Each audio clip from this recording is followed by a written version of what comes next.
Hello and welcome. I am the Imperishable, and on today's episode, I'm going to have a breakdown of the WTC online format, how it went for myself, for Team Wales, kind of how I found the whole process, kind of things I didn't like, things I did like, things how I would kind of change it if it was to be run again. Overall, I really did enjoy it. I played 6 games. I've gotten well with all my opponents. Nothing really too bad for my opponents I have, but other teams and other people on my team play certain people and they didn't have a great experience because the big thing about online WTC, obviously we're playing people from all different countries, everyone has a different grasp of the rule, and there is this community FAQ that's been set up in this kind of channel and chat, but the idea is the way to play the game is definitely different in this scenario than how I kind of normally know it. So there's loads of different changes. So like how the reserve move spell works with Tomb Kings, how you give ground. It's not just dead straight. You give ground from like an angle. It's all a bit kind of weird in my eyes. Certain rules, clarifications, and certain things that how I read it is different. It seems very much rules as written.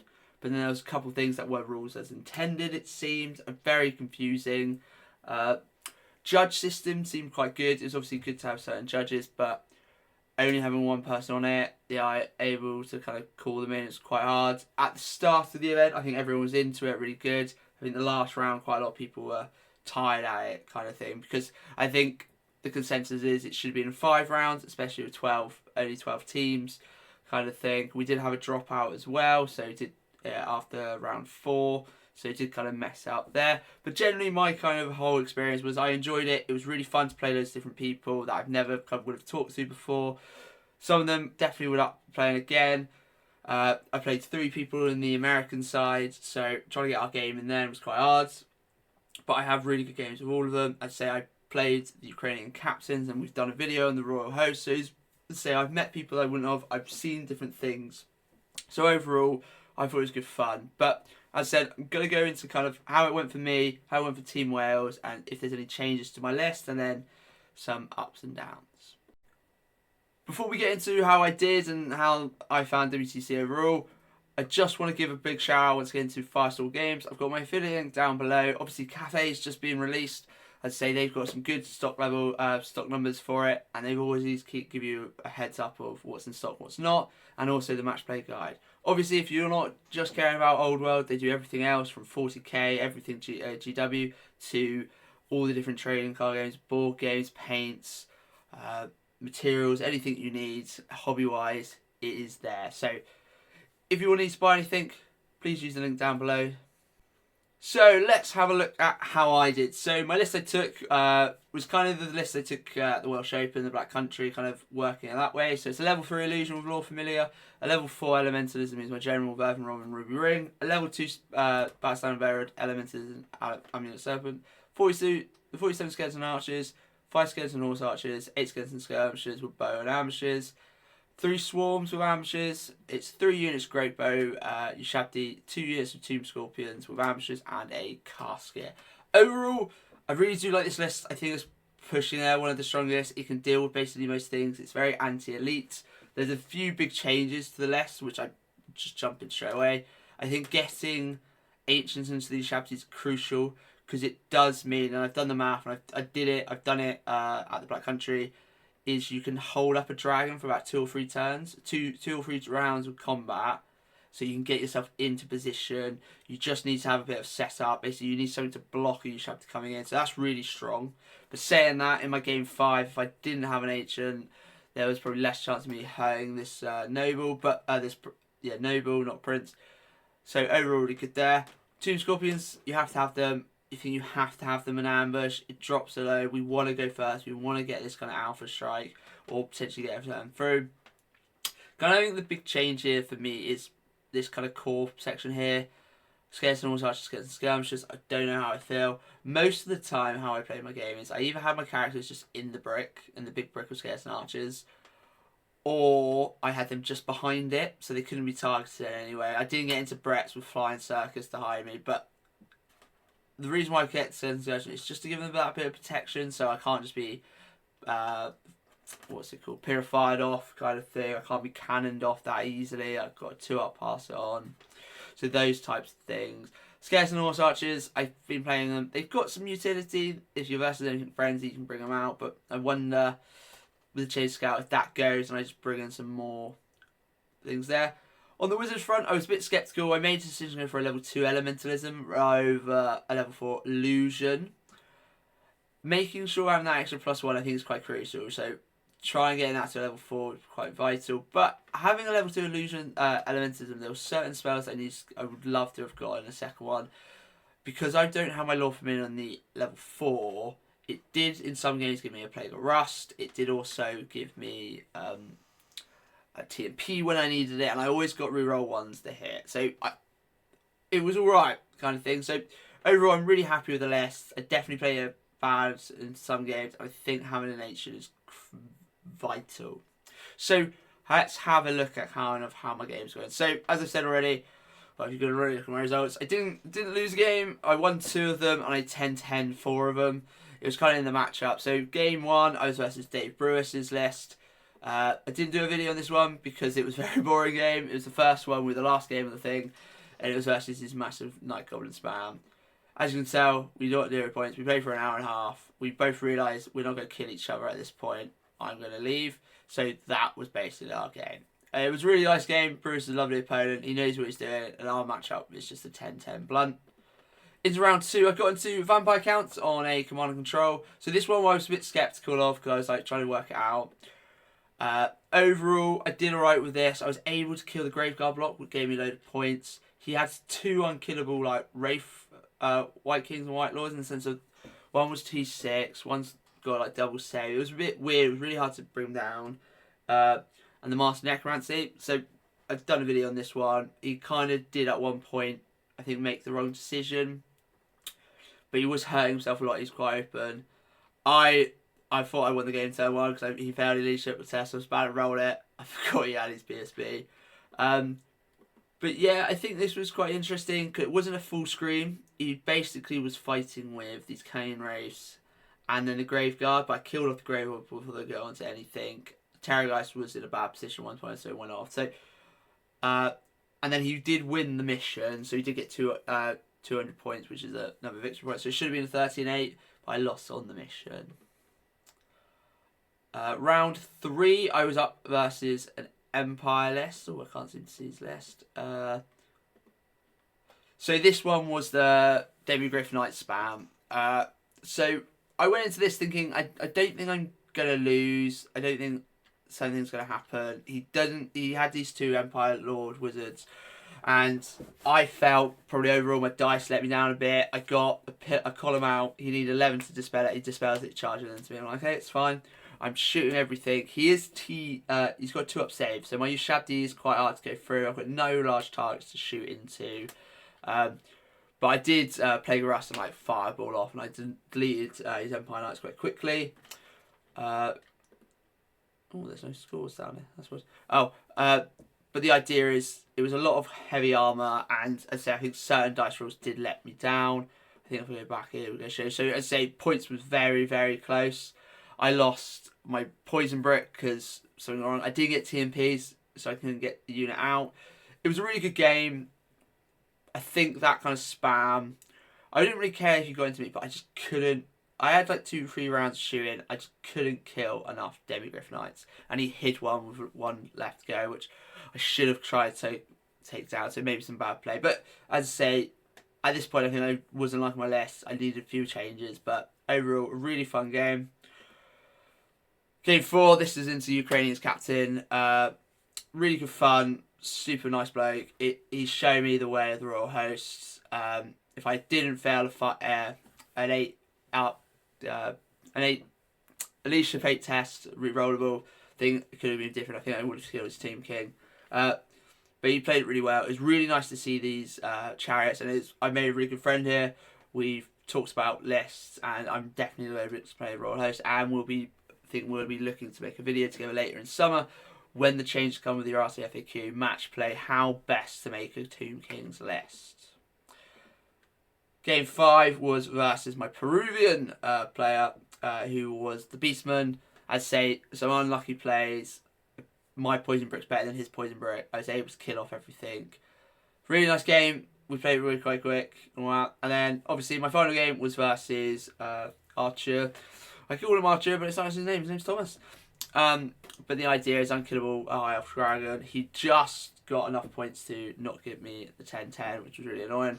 I've already talked about it. He's a lovely player, but the gamey kind of stuff. But it's this flying dragon that just took a load of time. But really good. And yeah, so myself, I thought I did alright. So I didn't get into any lists that I thought I could smash. One of the ones I did think I was going to do is Dimitri's chariot spam, but I played it wrong. I was too far up. I should have sat back because I didn't really understand. I forgot about the whole his scares and skirmishes. I should have sat back. He come up at me kind of thing. Once he's got beyond the scares and skirmishes, I then get into a position to shoot him. But yeah, not too bad. So on to the team rankings. Wales did come 7th. Okay, we were very close to beating England and meeting France. We were in a very strong position versus Belgium up into the last couple of games, so that swung it there. And obviously USA have done very well. Something to talk about, and you'll probably start seeing it about people already talking about it, and I will give him credits here, is Owen's, where is it? Where am I going blind? Owen's Empire of Known list kind of thing. So this is the outright spam. So as I said, he's been playing this basically since it came out. He says he wants to do really well. He's done loads of iterations, and it is very much, if he goes first, he should be able to shoot you off. Overall, he's done really well with it, and it's great to see. He's at it now with the Black Country GT. He's changed it a few things. I'll give you a hint. There's a general, if that can help you there. But I'm sure we'll go through his list when it comes up. But overall, I think Wales did right. We learned a lot of things. It was good to get the practice of the matrix. I think by round 3, most of our lists were like, we made mistakes. We've got to try and get better on the pairings. But overall, I think we did all right versus, obviously, some top teams. So Belgium, we were very close of kind of, at one point, beating them. So that was quite sad there. But as I said, I think Wales were happy with our results. We wanted to get top 6. We were one off it. We wanted to beat England. We were in a position. We just about dropped it from there. But overall, from my perspective on games I played, were great. Kind of the pros and cons now of it. It was really good for it to be an online tournament. I got to play people I didn't know. Starting playing this in like international kind of realm, playing with different people interpretations of rules and different ways they play. So obviously being very, very much to the thing, playing it seemed like a professional level at this point. Coaches' calls and all these different things I've never really played with, because I've obviously mainly just played GTs. This is our first proper teams kind of outgoing. So on that front, it was really good. There were quite a few cons from it. So there is an extensive FAQ, which is great. It's always cool to have FAQs, and I've come from 40k when there's WTC rules, there's UKTC rules. Then I've been to tournaments where they state that these are the FAQs we're going and doing. They're probably about 30 long, or you're getting used to them and you're playing them regularly. But obviously, I'm not playing this WTC rules pack. I just play whatever the tournament is. And when we play with mates, we play by the rule book and our understanding. So this is the COMFAQ, the community FAQ. It is massive. I believe there is over 200, so that's 270. These are wrong. Community FAQ things have been added in, edited and changed, etc. That even now I've just read something and it's different to what I perceived. So one of them here is with the FAQ, with the whole thing of swift strides, you have to account your wheeling and when you declare your charge. So I would see it as the max I can get is 12. So if you're with a 19 at a slight angle, if I rolled a 10, I could probably still get into. So I have to frenzy. They've rolled it that it would have to be the maximum I could do it get into you would be that movement plus 9 with the wheel. So if I couldn't get with you with a 9, I can't declare you. It's not how I've played it. It's not how I've seen it. It's not how I'm pretty sure I played it in the community in the tournament. This might have been a new one added.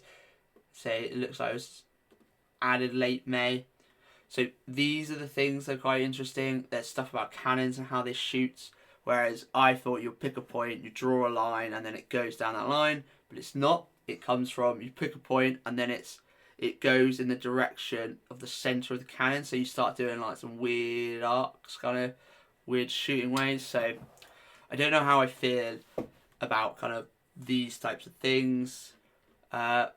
Yeah, this big community FAQ is great if you play it and you understand it and you're playing with the rules. But for someone who hasn't done it, there's loads of different things. So a big one for us was our game versus England. It was our Vamp Counts player versus Brett's, David versus James. Our guy, it says, if you don't march, you can... the only exception for Wade and Dirge is if you don't march. So he attempted to charge, he went in, okay, cool. I don't know if he got in or not, but he went to go Wade and Dirge. A judge intervened and went, no, that's not how it works, that's not it. And we're all kicking off and like, that's not what it says in the rules. Oh, but it's in this community FAQ, which is hidden. And I tried so hard to find it. I posted in that, and it was an obscure one that didn't talk about Word and Dirge, but it talks about it as a general thing, that an ability in the shooting phase is a shooting attack, or something along those lines like that, so you can't do it when you charge. So that type of stuff was quite annoying. As I said, they do it as rules as written. But then my next thing is, in my final game, we talked about Mountain Pass. It says you cannot, the bottleneck rule, you cannot go touch it unless you have the fly or ethereal special rule. It doesn't say if you use it. Don't say if you don't have it, if it's on your keyword. If you have the fly keyword or the ethereal keyword, doesn't tell you how big, you can flee off it, or you can. Because the idea is obviously it's a nice eye, but a fly guy can do it. And so I commented, so can I wind blast off the edge, give them ground 2 inches so they touch it and they go? Oh no, they don't have to use fly when they get ground. But that's not what the rule says. And they said, and I've got kind of a fight back. I'm like, no, I understand the confusion, but because they can declare to use it or not, they don't have to. So then there's no point of the rule then. So it should have just said ethereal. So I was a bit mixed opinions on that kind of thing. But as I say, I think a big thing also was like a time frame. So we had about a week and a half to play. The first couple of games, our first tournament, our first game, we were up versus England. So that was our first round. If I try and get it up here. So we had England. So it was quite easy to,